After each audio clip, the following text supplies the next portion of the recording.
Okay, let's dive in. Welcome, everyone.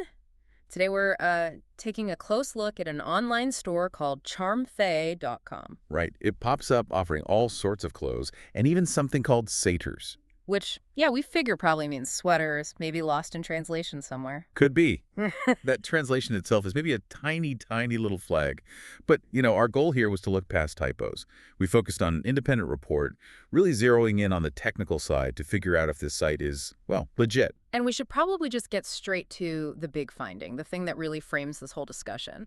Let's talk about the trust score they gave Charmfay.com. Yeah, we need to. It came back at just 1%. 1 out of 100. 1%. Mm-hmm.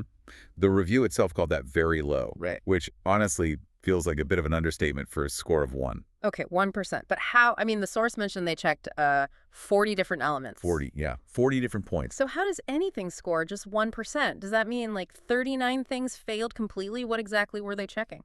Good question. It covered a lot. Things like where the website's actually hosted, the technology it's running on, its supposed location, how popular it is, domain details, all that background stuff. Okay. And what they found in those details, well, that's telling. For instance, the domain. Super new, registered less than 90 days before the review. Oh, okay. That's often a warning sign. It can be, yeah. And the physical address they listed. Supposedly in the U.S., it mapped to like a virtual P.O. box or maybe an empty warehouse lot, not a real business address. Right, so not a place you could actually, visit or return something to easily. Exactly. It's those kinds of systemic issues, the stuff behind the scenes, that absolutely tanks the trust score. But here's something that seemed a bit odd in the report. It mentioned the website server runs smoothly. So how does that work? You have a site that technically functions well, loads quickly perhaps, but has this abysmal score behind it. Well, that's the tricky part, isn't it? The smooth functioning, that's like the professional-looking storefront. It works well enough to draw you in, maybe process your payment. Right, it looks functional. Exactly. But the foundation, who really owns it, are they committed long-term? Is your data actually secure? Yeah. That's where it all seems to fall apart, according to this analysis. It suggests maybe a high-effort facade covering something potentially short-term and questionable. Like they put effort into the appearance but not the substance? Precisely. Get the money in quickly before perhaps vanishing. That's the implication.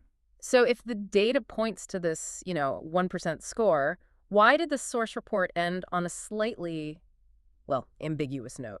It said the website appears to be a scam or legit website. That sounds non-committal. Yeah, you see that sometimes in these kinds of reports. They might be hedging legally, presenting the two theoretical possibilities, scam or legit. Even when the evidence points heavily one way? Even then.